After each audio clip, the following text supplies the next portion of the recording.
Hello, my friends. We're back to our series on science, spirituality, conversations with influencers, and all things that are important: health, well-being, spiritual intelligence, and much more. So today it's my privilege to speak to Dr. Amit Anand, who is a pulmonary doctor. In case you don't know what that means, it means a lung doctor over here. And he trained at various institutions in Boston, including those associated with Harvard Medical School. And over the years, he started getting fascinated with the role of breath in regulating our biology, in inducing homeostasis, self-regulation, and much, much more. And he now has a website that we'll talk about. But let's start the conversation. Amit, thanks for joining me. Thank you so much, Deepak, for having me today. It's an honor. It's a great to have you. So just let's talk a little bit how your attention shifted from treating, of course, you still treat people with lung disorders, but your attention shifted to breath work as the most important modality for self-regulation, homeostasis, we might say healing. Let's go over your journey a little bit. Sure. So I trained in Bombay, now called Mumbai. Medical school was a 5.5 year journey at that time with the MBBS program. And throughout medical school, the one thing that always fascinated me were folks who couldn't breathe and how could I help them get back to homeostasis. Because I used to see the fright and the anguish in their eyes when they couldn't breathe. And it was scary just as a caregiver and even as a medical student. I was fortunate to actually work in a tetanus ward, actually in Mumbai. Tetanus is a disease that's not even heard of nowadays, even in India, but it's a horrible syndrome where a toxin, a neurotoxin, takes over the body, causes profound muscular spasm, and such extreme spasm to the extent that even the muscles of breath are involved, but they are conscious. They're conscious, but they cannot breathe. And every time they initiate a breath, it's painful. By the way, snake bite does the same thing, like snake venom. That's how it kills. Snake venom can be a neurotoxin as well as it can affect the hematologic system. So you can die of DIC, you can die of neurologic complications. But tetanus is profoundly all neurotoxicity, and the muscles of breath get involved. And I was struck by this disease state, just the profound anguish, for folks who couldn't breathe. And when they came back from their sort of recovery, they would uniformly say, to take a deep breath again. And the happiness that went with just taking a deep breath again, even though they were wasted, from the ravages of the disease over 3 or 4 weeks in the ICU, was so welcoming as a caregiver. And move fast forward, I came to the US. I sort of trained at the Beth Israel in Boston, fellowed at the Mass General in the 90s as a pulmonary specialist, critical care doctor, and then a sleep medicine physician. And breathing is really the glue to all my subspecialty work. The one thing that we were really good at during our training was diagnosing disease and treating symptoms. But the biggest shortcoming during training, and even at the medical school level to this day, is that we were never taught how to breathe.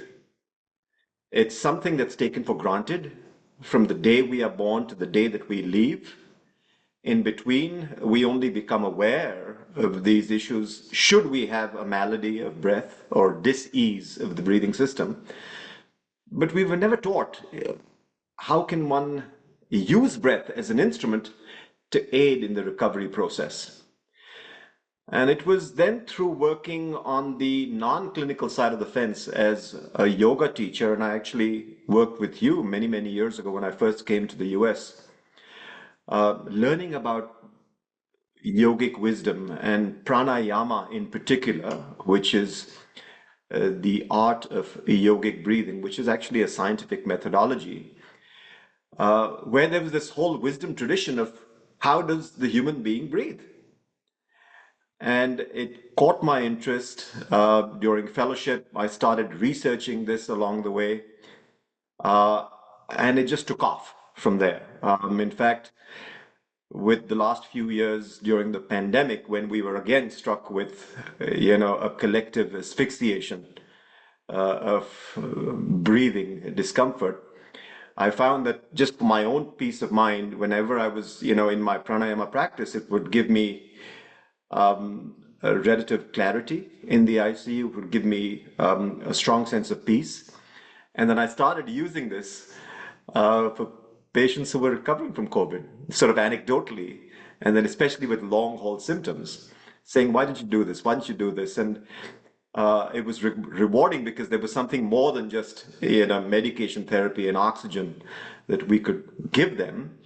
And it would change their posture, it would change their emotional state of being, it would change their pain perception, and it would help them, move along to their well-being and sort of homeostatic recovery. So that's how, pranayama became a part of my journey, part of what I did on the clinical side. And now we have launched a platform to actually teach the basic tenets of breathwork or pranayama to any naive learner who's interested in knowing how to breathe for whatever the reasons they wish to come to this platform. So, what's the website? We'll, of course, give a link to it. So, what is it called right now? It's called Breathonance. Breath, resonance, one word, breathonance. So the combination of breath with resonance frequency. So breathonance.com is the website. Now, if I go to breathonance.com right now, what are the offerings? The offerings is a program for the asynchronous learner to learn how to breathe based on the basic tenets of pranayama. It teaches you how to become a slow, deep, upright nostril breather. A lot of emphasis on large volume, low frequency nostril breathing. So it talks about rhythm, it talks about resonant frequency breathing, the resonance of breath. It teaches you a lot about posture, creating an uprightness in the spine so as to help cultivate this slow breathing frequency. It gives you a lot of information about nostril over mouth dominance, especially in the daytime, but with applications even at night when you sleep. It talks about using fast techniques to help cultivate alertness, clarity, even cognition for certain parts in your daily routine that could, have relevance for them. It talks about learning how to prolong the exhale slowly over time, finally culminating in the suspension of breath, which is kumbhaka, which is magical in and of itself because that's when breath holding happens initially with a voluntary breath hold, but then as you become more equipped with these practices, it happens spontaneously. And when that happens, it's magical because then you're in the gap. You're in the gap between the inhale and the exhale, or between the exhale and the inhale. So you'll get the basic tenets of a breath work practice. The difference over here is that we have set these practices to musical rhythms. And music therapy obviously is many applications right now in medicine. But music is magical. It has different connotations for each individual. It carries memory, it consolidates memory, it brings you into an emotional state of being that is either alerting or calming. And when you synergize the musical rhythm with the breath rhythm, uh, the effects are exponential. So it's very powerful, at least in terms of what I've seen in my own practice, what I have taught to my patients. So this is now breath work married to musical rhythm to synergize these two rhythms and magically exponentialize their power. So I'm suggesting that everybody check out the website and get maximum benefit from all the offerings that Amit is giving to all of us through Breathonance. In the meanwhile, let's go over a couple of things that, I think people should know anyway. One is the importance of nasal breathing. I believe that when you breathe through the nose, you add extra oxygen, nitrous oxide. The breath goes through the sinuses, it gets purified, it gets humidified, antibodies are added. And that if we breathe through the nose, that actually increases dental problems, infections, and chronic inflammation as well. And that, sometimes when I'm on an airplane, when I get up to go to the restroom, I look at all the people who are sleeping with their mouth open, and they don't realize that actually this very act is probably enhancing their inflammation in the body, increasing likelihood of heart disease, dental caries, and many, many other problems that are just associated with mouth breathing. Would you agree about that? 100%. Human beings are meant to be nose breathers. The nose has the role of filtering the breath because there are hairs in the nasal cavity that capture particulate matter. It has the ability to slow the breath because it's a resistor. It just slows it down because the orifice is smaller compared with the mouth. It also has the ability to warm the breath because there's a rich blood supply. So there are many values to nasal breathing, but a lot of us from time to time in our lives can't. Either because of nasal congestion, because of polyps, because of a deviated anatomy, a nasal septum that's off, because of chronic inflammation in the sinuses. And this can have real consequences at night for those who can't nasally breathe and then they snore and they have sleep apnea, where the mouth becomes the pop-off valve, if you will, to allow breath to happen. Turns out that the nose is also the primary receptacle for prana. And prana is vital energy. It's the energy that animates everything, animate and inanimate. It's the energy principle in the entire universe. But in the human being, there are 4 receptors for prana. One is the nose, which is the most important, and it's in direct contact with the brain just through a small little plate called the cribriform plate of the ethmoid. So it's in very close proximity to the brain. And that's why it's no surprise that when COVID comes in, it harbors here and it enters the system through the brain and causes all its devastation just through the nasal orifice. So a lot of value in keeping the nose clean and patent. The other 3 are the tongue, so the receptacles for flavor, taste, the lungs, where you exchange gas, and the skin, which is in direct communication with the atmosphere. So those are the 4 receptacles, but pranic activity is the strongest in the nasal receptacle. In fact, just by sniffing, if you see a little puppy sniffing, they metabolize experience through their sniff. But we have forgotten how to nasally breathe for a multitude of reasons, well outlined in James Nestor's book, by the way, which came out a few years ago. But if we can recapture the magic of nasal breathing consistently, either through a voluntary practice like pranayama, the effects of that practice will outlast the practice itself. So it will linger in the daytime, probably help you more in the nighttime, and you'll probably be as happy as your puppy if you made a daily habit of nasal breathing. Let's talk about what you just said a little bit, because first of all, the concept of prana is not there in regular biology. It's a uniquely yogic concept. But you said there are four receptors, one in the nose, one in the tongue, one in the skin, and what was the other one? So where you exchange oxygen and CO2 in the lung tissue in the alveolar space itself. So the act of breathing allows for gas exchange. So O2 is taken up and CO2 is delivered out. Just by virtue of the metabolic machinery, you're exchanging gas. So oxygen is one way, and CO2 is one way where prana is exchanged through gas in the lung tissue. That's the fourth. I see.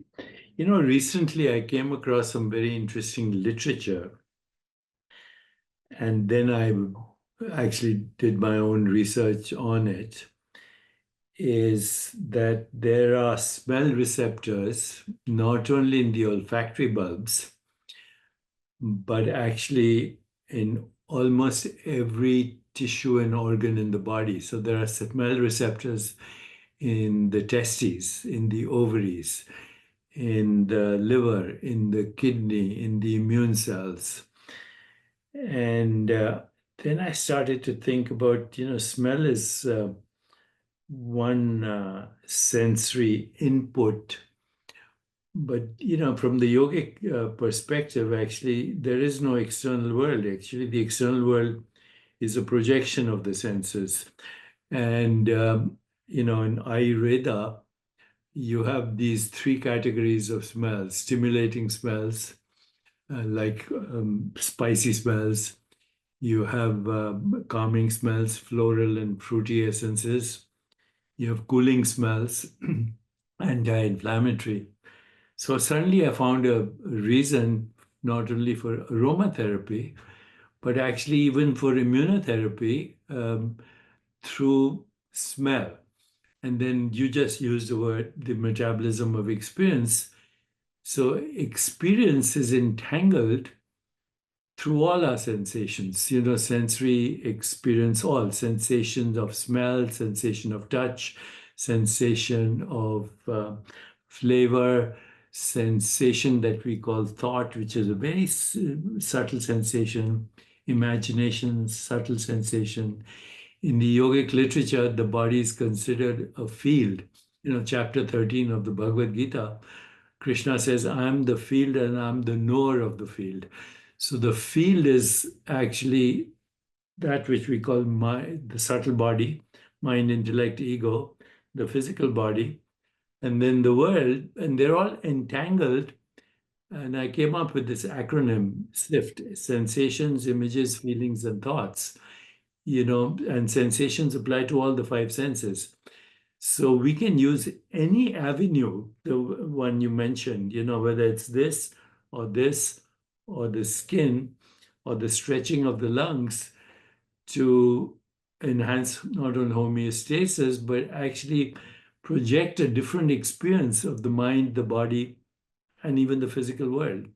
And I think Western science has a lot to catch up with these ideas right now, because Western science is based on the idea that there is a physical world and we actually have a physical body, but the physical body and the physical world are actually interpretations of changing perceptual and cognitive activities in consciousness, which is manifesting as the mind, body, and the physical world. And, it takes a long time for these paradigms to shift, but we are beginning to see that. Would you have any comments on that? And also the metabolism of time. The Yoga Vishishta says time is the consumer, we are its food. And in yogic literature, we measure life as the number of breaths in a lifetime rather than number of years. And by influencing our breath, we can actually enhance longevity, health span, and all of that. Can you comment a little bit on that? Absolutely true, Deepak. I mean, the nose, it's gaining a lot more attention, especially in the world of neuroscience. Nasal breathing, the pathways that entrain through the nose are especially important for consolidating memory through an area in the brain called the hippocampus. In fact, there was a lovely article in March of 2023 in Nature, which talked about people who were doing a nasal breathing practice for about 20 to 40 minutes a day for about 4 weeks, both young and old adults, and they measured plasma amyloid and plasma tau, which are biomarkers of Alzheimer's. And they found that depending upon what kind of breathing practice you did, whether it was slow frequency or high frequency or unpaced, it affected the clearance and the metabolism of beta amyloid in the plasma through a mechanism which they found out to be the autonomic cascade, the autonomic nervous system, where there was a downregulation of gene transcription on the beta adrenergic pathways, the ones that create epinephrine, norepinephrine. So that was exciting in and of itself, in that here you have a simple practice where you slow your breath down in your memory circuits, your biomarkers for memory circuits are changed. So this is exciting because I think we're probably going to be seeing a lot more of this work in that field, especially in the neuroscience field, Alzheimer's disease. There's a lot of work in the ENT world, the ear, nose, and throat world, which also emphasizes nostril breathing. In fact, it's such a powerful receptor, not only the alerting and the cooling, the noxious elements. I mean, think about it. You have someone who's fainted and you give them a smelling salt. All right. What does that smelling salt do? It's a noxious stimulus. It's stimulating something over here and suddenly you're awake. So you're right. It's extremely powerful, this sense of smell and the pathways that it opens up, which I believe will finally find downstream effect through the autonomic nervous system, are very important and exciting at this point in time. The tongue, for example, right, which is another receptacle for prana. Which one? Yeah. Where you taste the flavor of food, right? You eat food, and within 30 seconds, you suddenly feel alert and energized. That food yet hasn't reached the stomach. That food yet hasn't been metabolized by your gut and your liver. But within 30 seconds of tasting that food, the flavor receptacles, which are pranic in nature, suddenly your experience is changed. We don't have an appreciation of this in the medical. That's why mindful eating is such a. Full eating, exactly. When you eat, you eat. You don't do anything, and you eat until you lose the flavor of your food. Not until you've digested it all the way down. You eat until you lose the flavor of your food. The skin also by that account. In India, you'll find, if you go to northern India, you'll find a lot of these sadhus, these wise men and women out there who sometimes sunbathe. It's not because they need to tan themselves, it's because they're charging their physical being with pranic energy out there in the atmosphere. So, I mean, this is a wisdom tradition that is 6,000 years old. And it's exciting, to me at least, being in the clinical world, that science is starting to catch up with some of the applications of yoga. In fact, I think science needs yoga more than yoga needs science, but I'm glad at least the two worlds are starting to talk. Yeah. I have been practicing yoga every day now for almost 3 decades without missing a single day.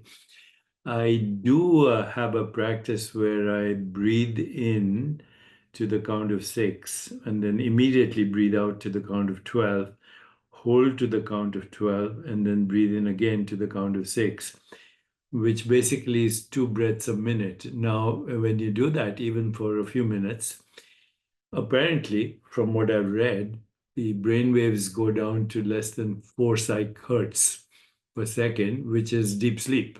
So you're actually using and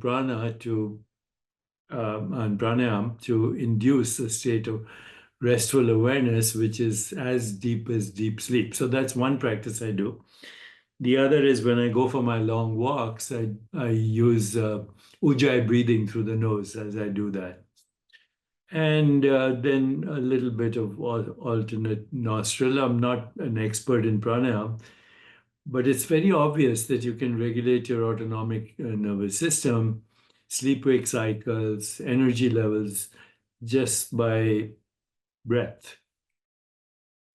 So the average human being, believe it or not, they breathe anywhere between 12 to 16 times a minute at about half a liter per breath. They're not aware of this. In pranayam, as soon as you bring attention to your breathing, act, it slows down automatically. When you take control of your breathing act, which is the yama part of pranayama, prana, energy, yama, control, manipulation, extend. When you start to take control of your act of breathing just as you are, that's when you're using the instrument of breathing to manipulate energy within the system. As you start to breathe slower and slower and slower in time, never rushing the progression. What you're doing is obviously taking some time, but you're breathing anywhere between 2 to 3 breaths a minute. But the resonant frequency of the human being, their breathing frequency is anywhere between 4 and 7 breaths a minute. Now, when you slow your breath down, the volume of the breath has to go up in order to maintain homeostasis with respect to gas exchange, O2 and CO2, right? But one other magical thing happens is that the work of breathing actually drops by 15% because the ratio of what's called dead space in each breath doesn't change. So you have made your act of breathing more efficient by 15%. You're expending less energy when you breathe 4 to 7 breaths per minute. You're still exchanging gas completely safely. The second thing that happens when you do this is you are allowing for full cardiac vagal expression. So the parasympathetic side of the axis starts to accentuate. The sympathetic side of the axis starts to attenuate. So you're shifting towards the parasympathetic side of the axis to allow for full cardiac expression on your sinoatrial node. So heart rate slows down. Heart rate variability goes up. Blood pressure drops. And believe it or not, when you introduce ujjayi, and we have just shown this in spinal cord injured patients, when you introduce ujjayi, which is the sound of the breath, the resonant sound of the breath, on the exhale and then on the inhale, gas exchange changes for the better. So your oxygen levels go up, your CO2 levels actually from being in a state of hyperventilation, they actually start to become eucapnic, so they start to become normal, okay? Because we're in a constant state of stress in our waking state. And the pH is normalized, but the magic of slow breathing is that it also induces a state of calm. So there's emotional change through the amygdala with a lot of this physiological benefit occurring at the same time when you become a slow, deep breather. And if you can sustain this act of slow breathing throughout the day, when you're walking, for example, or when you're hiking, And some people have used it when they are sojourning at altitude or climbing Everest and K2. It's been proven that those summiters that scaled K2 and Everest without oxygen, this was an experiment actually done by Dr. Bernardi in the early 2000s, they found that those that summited without oxygen, their breathing pattern was one of slow, large volume breathing. So very similar to what you are doing when you practice Ujjayi. You slow your breath down, you increase the volume, your posture will change, your gastric change will get better, but you're in a state of equipoise, complete balance, body, mind, breath, spirit. So that's very helpful, I think, for all those who are watching us right now, how to use your breath to regulate not only your biology, but your emotional well-being. But let's go a little deeper because, as I was looking at, I just finished teaching a course on Buddhism with a professor of comparative religion, uh, formerly at Oxford, now in an American university. And we were talking about the first mindfulness practice of Vipassana of the Buddha. And so, as the Buddha observed his breath, he came to amazing spiritual insights. Number one, we are being breathed. We don't breathe, although we can participate in being breathed. Number two, we share the same breath. Number three, the law of impermanence. Breath arises, it's there, then it disappears, only to arise again and experience again and disappear again. But breath is a sensation, and all experience is a sensation. All sensory experience is a sensation, whether it's imagination or thought or sound, touch, sight, taste, smell. It's all sensation. That's why we call ourselves sentient beings. And then the Buddha said, if you hold your breath, you will suffocate. But he went further. He said, since all is impermanent, you hold on to any sensation, you'll suffocate. So let go and flow. The law of impermanence would derive from that. But then he also derived what you and I would call reincarnation or recycling. Whatever is in the nature of arising is also in the nature of subsiding, but then re-arising, recycling, and evolving. So just from the way watching your breath, Vipassana, he came to the separate self doesn't exist, the law of impermanence, let go and flow, and the fact that whatever arises and subsides is in an awareness that never arises or subsides, and that's our true self. I mean, nirvana is the ultimate reality. Just by observing the breath, the law of impermanence, the separate self doesn't exist, and nirvana is the ultimate reality, which is pure consciousness. I mean, this is amazing that the spiritual insights he derived from just observing the breath only. So what we're talking about is, the first and the last sensation of our existence, but knowing that that awareness in which that happens has no location in space-time. It's eternal. It's timeless being. And this has been a very interesting conversation because I think when people go to your website, they can learn a lot about how to use their breath to not only regulate body and mind and emotions, but ultimately go into the true nature of the self. It's magical. I mean, what you have said is so beautiful. I will tell you that I have glimpsed some of this just through a breathwork practice. In fact, what we have labeled our lessons, as you know, the word is coined mindfulness by Kabat-Zinn. We have called it breathfulness. So, mindfully breathing, lessons in breathfulness. But what you described in terms of the impermanence, this whole space time perception, the concepts that are so beautifully outlined in our spiritual tradition, when you start to work the breath, and more importantly, when you start to feel the breath hold, initially with effort, but gradually with less and less effort until it becomes spontaneous, your perception of space and time changes. In fact, if I had to have you do this sequence called Bhastrika, which is one of the lessons, and then we tell them to do Kumbhaka following Bhastrika, which is the breath hold. Depending upon where you hold your breath at end inhale or end exhale, each individual metabolizes breath differently. And in that space of the hold, suddenly, when the breath has ceased to be, because you have taken control of breathing to the point where you are not breathing, suddenly you are watching this dance between the mind and the will to breathe and the body and the need to breathe. And this whole concept of space and time becomes a very palpable, real experience.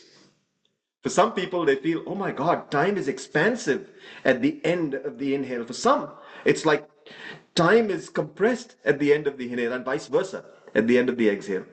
So even things like that, time and space in that hole, in that gap, they become a very tangible experience for someone who has no understanding of the spiritual tenets of yoga. They start to feel it, they start to appreciate it. And for me, it was a magical experience because I could finally understand some of the spiritual, guidelines and teachings. It was The most important verse in Yoga Sutras of Patanjali, after the first verse, now the teaching of yoga begins. He says, Yog Chit Priti Niro. The yoga is the settling down of the vrittis into pure consciousness, which is your true nature.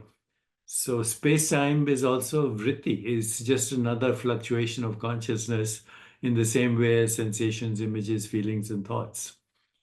So amazing, amazing. Yeah, or it becomes a tangible, palpable experience for someone who's got no appreciation of this, and that's why it's such a beautiful tradition. It's part of the Ashtanga tradition of yoga. The eight-limb path of yoga, where it's yama, niyama, the do's and the don'ts, yoga, asana, which is very popular in the West, pranayama, which is the act of breath control or manipulation, which sets the table for pratyahara, inward attention, dharana, focus, concentration, dhyana, effortless meditation, and samadhi, emancipation of the soul. So you touch any one of these spokes of this eight-limbed wheel, you touch them all. It doesn't have to be sequential, it can be simultaneous. And depending upon where you are in your life, you use what is valuable for you. and Pratyahara I've now actually understood also as interoceptive and visceroceptive regulation. We all learn that as toilet training when we are kids or babies. But the yogis don't stop there. They say you can regulate any part of your body through pratyahara. It's just interoceptive awareness. It's